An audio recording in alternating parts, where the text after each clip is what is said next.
Color guard, attention. Will the audience please arise?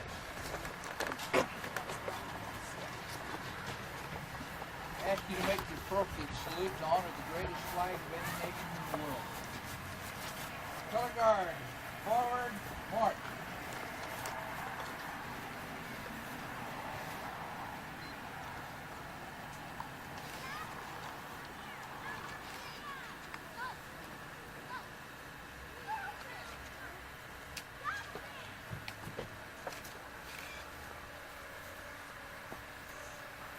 Present the colors.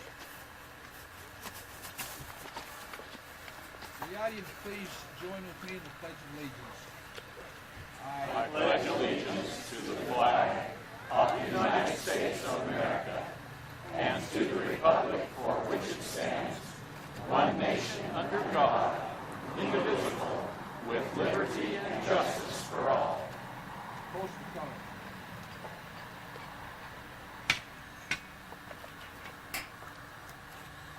Order, arm.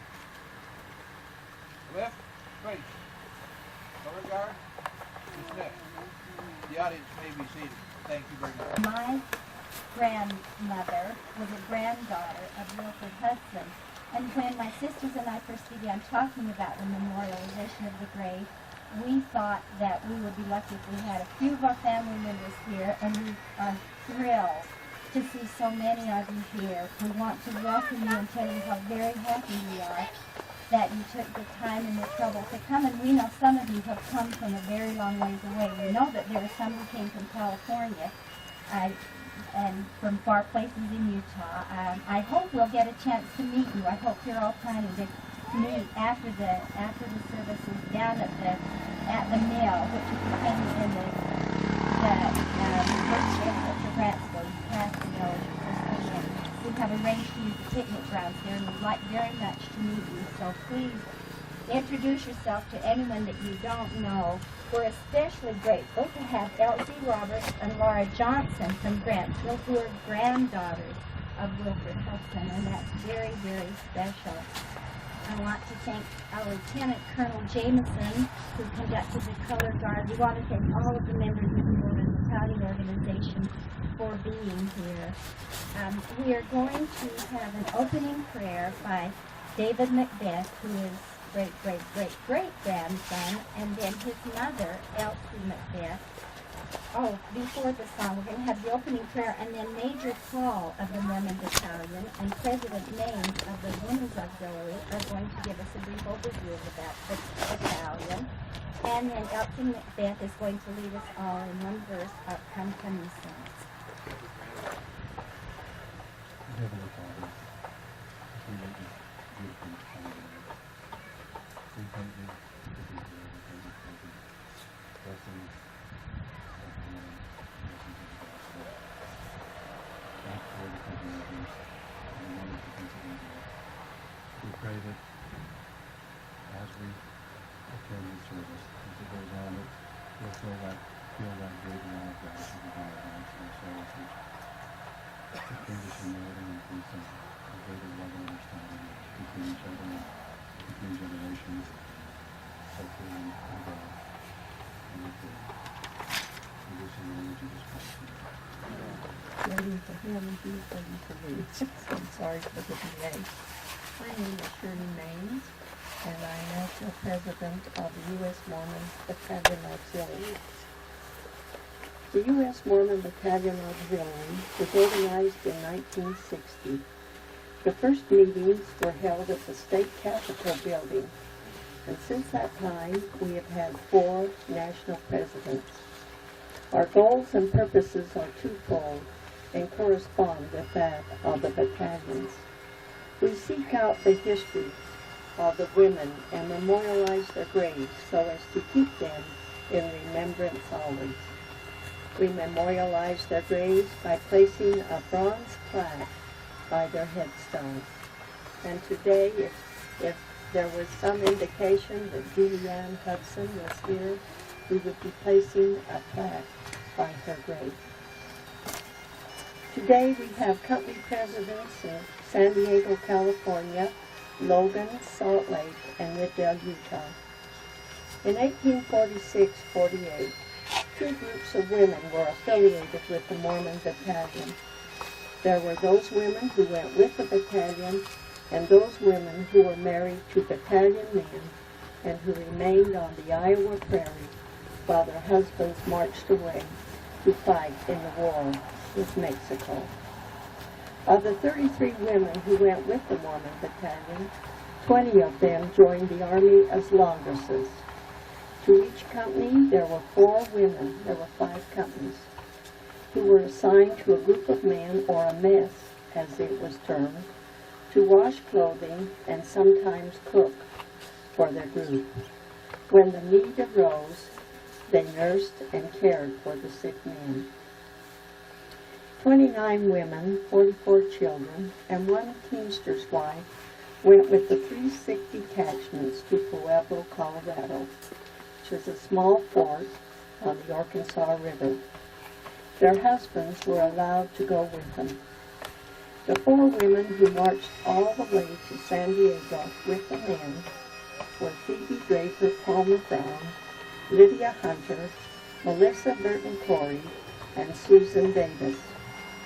The 5th woman, Sophia Tabb, who was assigned to go with the 4, went in the last 6 detachments in November of 1846.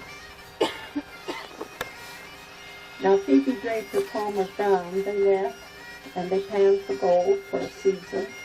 Brigham Young instructed through letters taken by Captain James Brown through the Sierra Mountains that they remained because they didn't have many supplies nor seed in Utah, and he wanted them to acquire some means. So she stayed with her husband, and they panned for gold along the American River until the next year of 1848, and then she came on through. Melissa Burton Corey was with the Holmes-Thompson company that came to the northern route, and there's a mountain named after her in the Sierra Mountains. Lydia Hunter, when she got into San Diego, she gave birth to a baby, a young girl, and she died from complications. And Susan Davis went with the Mormon volunteers. They stayed another 6 months in the Mormon Battalion to patrol the area and make sure the treaty was signed with Mexico. And they took the southern route up through San Bernardino and Nevada and that way. And she has a mountain named after her. She was the only woman that went in that group, and Melissa Burton Curry was the only woman that went in the northern group. Now the women who were left behind on the Iowa prairie while their husbands were gone with the battalion could be classified as remarkable too, for their ingenuity, faith, and prayers were instrumental in keeping them and their families from perishing. They were scattered throughout the prairie in various settlements. Many women and children died from cholera and other diseases during that terrible winter of 1846-47. The women who lived on the prairie lived in wagons or tents or dugouts or crude and poorly built cabins, and for one woman, the only shelter she and her children had was a blanket stretched over some bushes. If you can picture that one day the husband left his camp for a short while, and when he returned, he told his family that he had joined the Iowa Volunteers, later known as the Mormon Battalion, to go fight in the war with Mexico, that he would be gone for a year or longer. Can you imagine how the wife and mother would react? One of the histories related that the woman fainted when told the news. Most of the families had only a month's supply of food, and winter was approaching. She and her children would have to live on the prairie in Indian territory. Brigham Young promised the men that the church would look out for the wives and families, and he did the best he could. He assigned their help to each bishop. There were quite a few bishops at that time that was living on the prairie. But you have to remember, Brigham Young had 15,000 people out on the prairie, and he had quite a responsibility. But he did, to the best of his ability, look out for the wives and families. Now, I have written a book about these women, and it will soon be published. Juliana Hudson is one of the women in this book. Major Paul, Robert Paul, lovely wife Helen Paul, a renowned artist, offered to paint a picture for the cover of this book. And she also wrote a poem that very nicely reveals the feelings and fears of these brave women, and I'd like to read it to you. Also, I would like Helen to stand. She's here today. She's right over here. She painted this beautiful picture, and this will be on the cover of this book. And this is the poem, and it very nicely describes how it was for those women. 500 wagons stood still today as our husbands and sons marched away. Brigham Young never left his saddle for weeks. Recruiting the quota is the goal that he seeks. We must prove allegiance to our government's laws by sending 500 men to the Mexican cause. Their military pay will take the saints out west. The order to join enlisted our very best. We saints have been driven from city to city, now huddled in wagons and tents. What a pity. I've lost my home in beautiful Knott Boone, and now I must give up my husband too. The children are crying and questioning why. Daddy, Daddy, are you going to die? They cling to my skirt and wipe their tears, trying to hide their panic and fears. Dear God, help me. I have fears of my own. I'm homeless and frightened of being alone. Can I be wagon master and drive an ox team? Still provide as the mother? Oh, what a bad dream. And what is my husband's fate in this Mexican war? Indians, wild beasts, starvation, and more. Please, God, calm his fears and give him strength as he marches across the uncharted lane. I wave until I can see my beloved no more, then cradle the children, our eyes swollen and sore. Please give me faith that we will see him again, that life will get better than it has been. I must obey the prophet, for the gospel I love, and we must sacrifice for our Savior above. I turn to my stilled wagon with broken heart. Dear Lord, bless us all as we now must part. Thank you.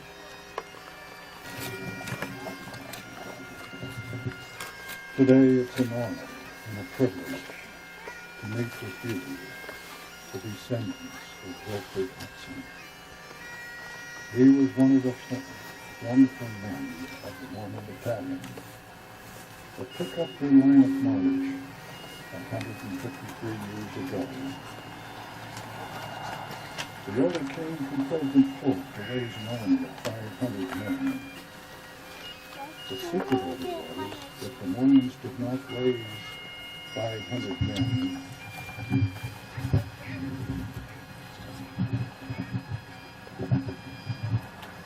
If they did not raise this battalion of 500 men, Senator Benton had authority to take the lives of every man, woman, and child on the plains of the Mormon Church. This is the secret order, not known, but only to the prophet, Brigham Young.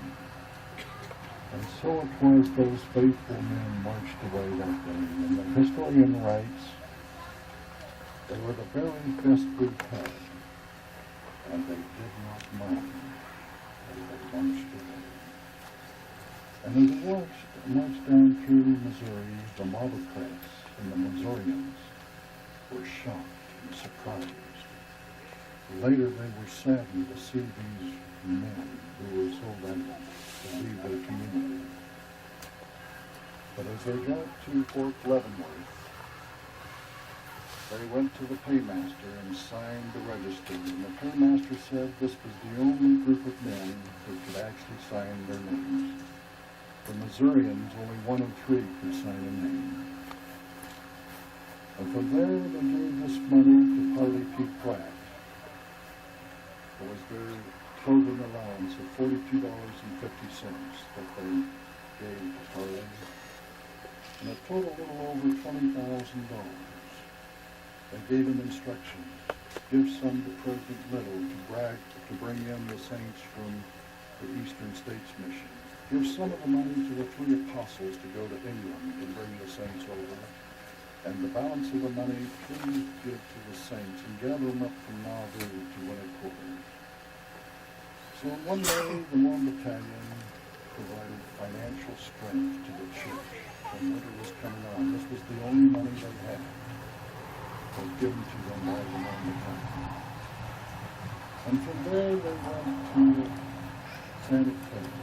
And there, after forced marches by Lieutenant Smith and Dykes, and on their heels was a man by the name of George Sanderson. Dr. Sanderson, who became known as Dr. Death, for he would give the soldiers calamine and strychnine.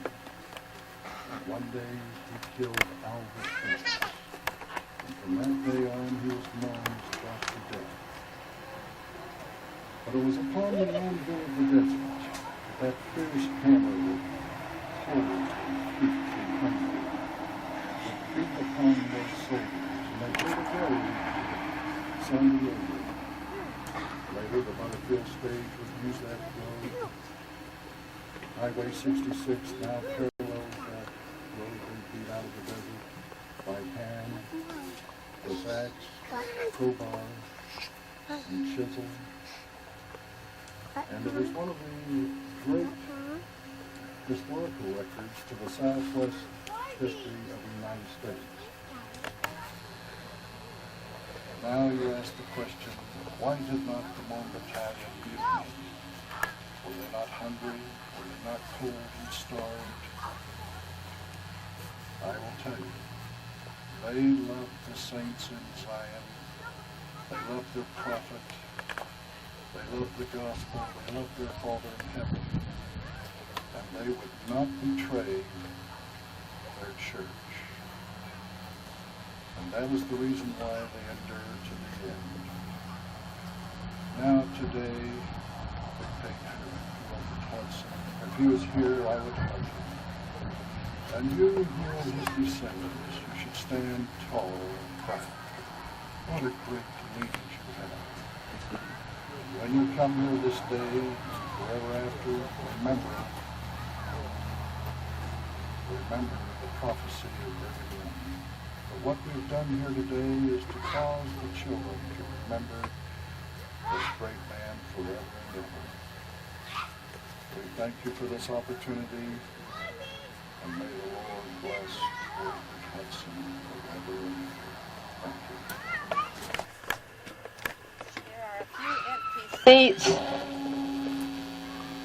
There are a few empty seats down here, so feel free to sit down and enjoy.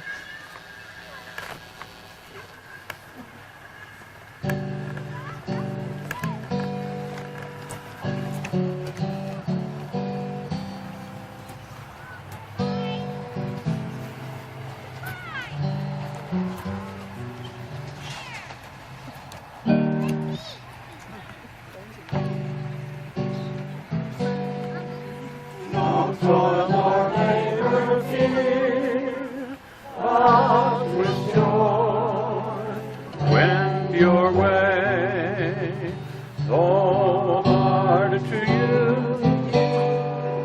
this journey may appear, grace shall be as your day is ever far.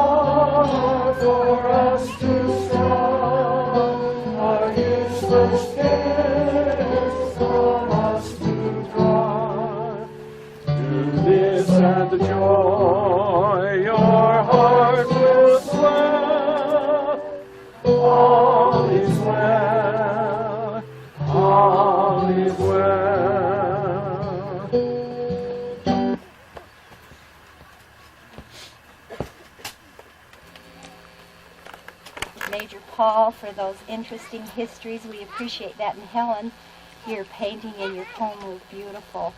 We want to thank everybody who has participated. We will continue. We have a couple more things, so please, if you see an empty chair, sit down.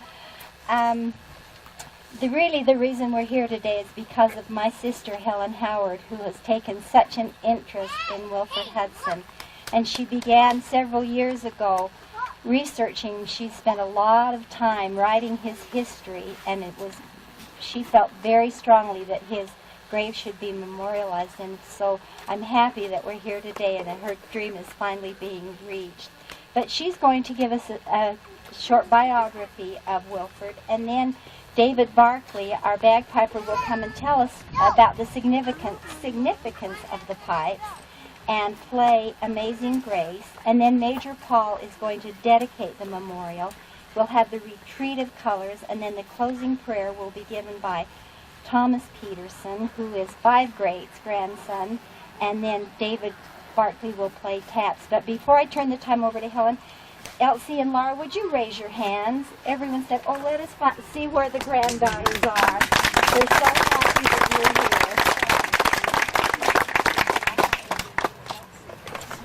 I'm overwhelmed. I told my husband my biggest problem would be trying not to cry, and he said, well, just remember he's been dead for 94 years. But he hasn't been dead for me. I've been trying to find out about Wilford for a long time.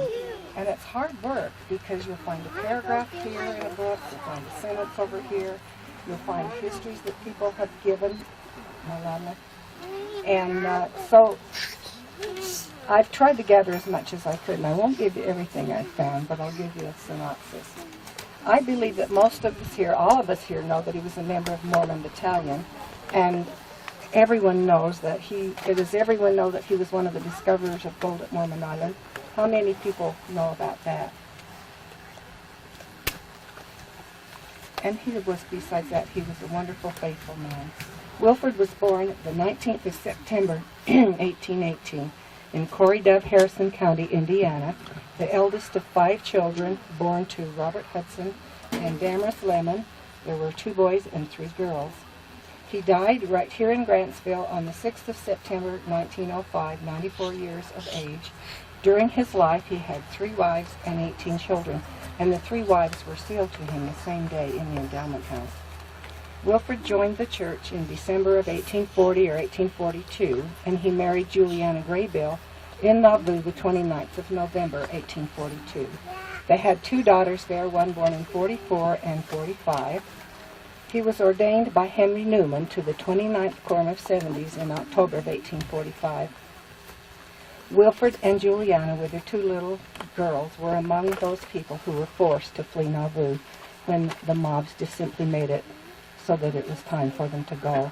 And that they were in dire straits is attested to by the fact that they didn't have a canvas over their wagon. All they had were bed sheets sewn together.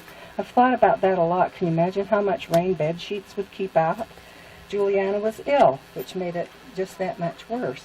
But they assisted in locating at Mount Pisgah, and they were there when the soldiers came to enlist the Mormon Battalion. And the first reaction that the saints had when the people came into Mount Pisgah was, they've come to take our leaders. It's starting all over again. They're going to take him, throw them in jail, they're going to kill us again. And so they were frightened. Then they found out that they weren't there to actually take the leaders. They were there to take 500 of their strongest and best men. And in the vernacular of today, their first reaction was, you've got to be kidding. That we've been driven from state to state to state. This is the Army of the United States that has stood by and never lifted a finger to help us. Now they say, you come and fight with us in the war for Mexico. We're not going to do it. But then Brigham Young talked to them, and they did. And Brigham, in later years, said, if it weren't for the Mormon Battalion, there wouldn't be a church. And he said it was equivalent to serving a mission. And every time I think about them, he said, I say, God bless those boys. They left their families, the men who joined the battalion. It was simply faithfulness to the church. And some of the sources say that were registered, enlisted in the order that they volunteered, and Wilford was number 47 in Company A. I want to refer you to Norma Ricketts' book, The Mormon Battalion, and I noticed someone had it here with her. If you haven't read that, be sure and go to the library and read it, and or buy it. It's a wonderful book, and in there you can find all about the march of the battalion and the discovery of gold at California. When they were discharged, they were so excited. They started to go home. They were going home after a year. Oh, before I talk about the discharge, though, I want to tell you that Wilford Hudson was at Los Angeles when the flag, the United States flag, was first raised in Los Angeles at Fort Moore. They sent a contingent of men up into the mountains of San Bernardino Canyon to get what they call the Liberty Pole, and the wagon, the conveyance that they used, was so big that it took 50 ox teams to pull those logs. And when they spliced them together, the Liberty Pole was 100 feet tall. And Wilford carved the cat that went on the top of the pole. And they raised the flag on the 1st of July at Fort Moore. As I said, it was the first time the American flag had been flown in Los Angeles. And on the 4th of July, they had a celebration. On the 16th of July, they were discharged, and as I said earlier, they started home with joy in their hearts. They didn't know where the Saints were at this time, but they knew wherever they were, it was home, and they were so excited to go there. They got as far as Lake Tahoe, and they received the emissary that Major Paulus told you about, saying to go back. And how hard that must have been. Here was their second great act of faithfulness. They turned around and went back. They didn't even know where their families were. Juliana was with her parents. When her parents found out that she was left alone on the plains, they came and took her back to east of Council Bluffs with them, where she stayed until Wilford came to get her.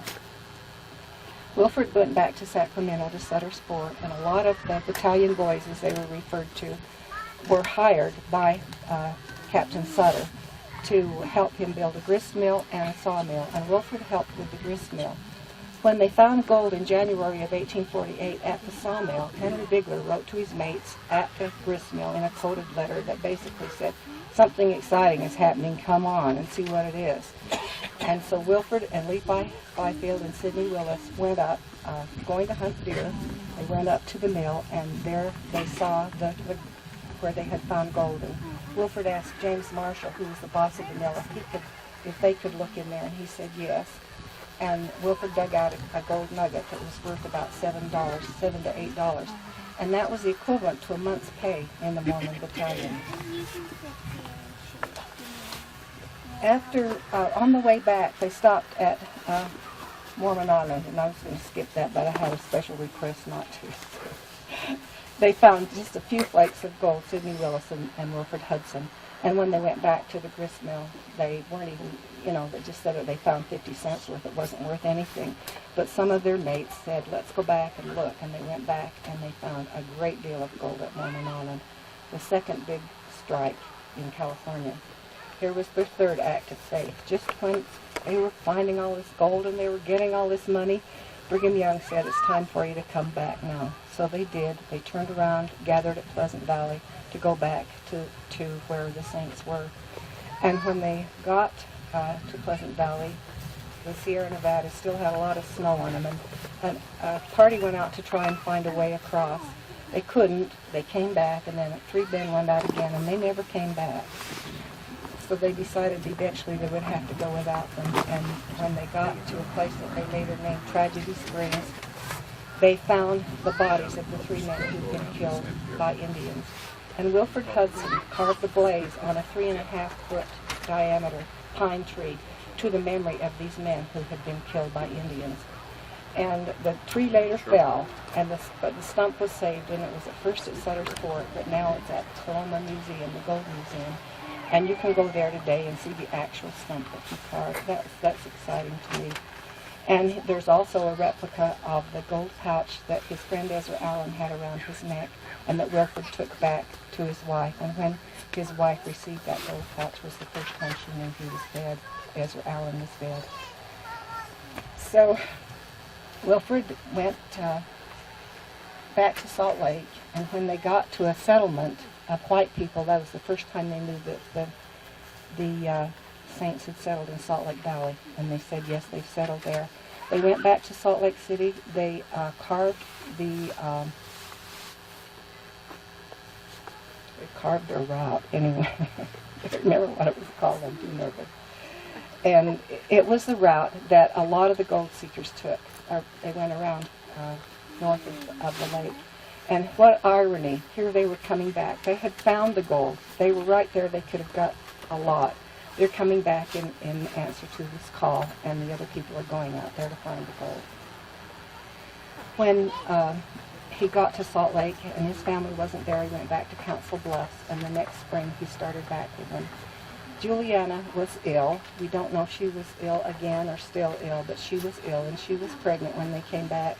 So they brought Sister Mary Ann with them to help take care of the children and to help come across the plains. When they got to Fort Bridger, Juliana had her third daughter born on the banks of the Big Sandy there at Fort Bridger. And she never was able to walk again. She was had very poor health. They came to Salt Lake City, and their home was where the Deseret Building is now. And if you're like me, you don't know where that is, but you can find it. It's on First South and Main in Salt Lake City, and there's still a little plaque that says Deseret Building. And how thrilling it is to stand there and look and think, this is where they lived when they came to Salt Lake. Mary Ann and Wilford entered into the covenant of plural marriage after they came to Salt Lake, and they had a baby, a little girl that was born in October of 1850. But in May of 1851, on the 3rd of May, that baby died. And what a month of sadness it was for Wilford and Mary Ann, because not only that baby died, but Juliana also died. She had a baby daughter, and she and the baby died, and 2 babies and the wife, all in just 1 week. Sadness for them to lose those members. In April of 1852, Wilford and Mary Ann moved to Grantsville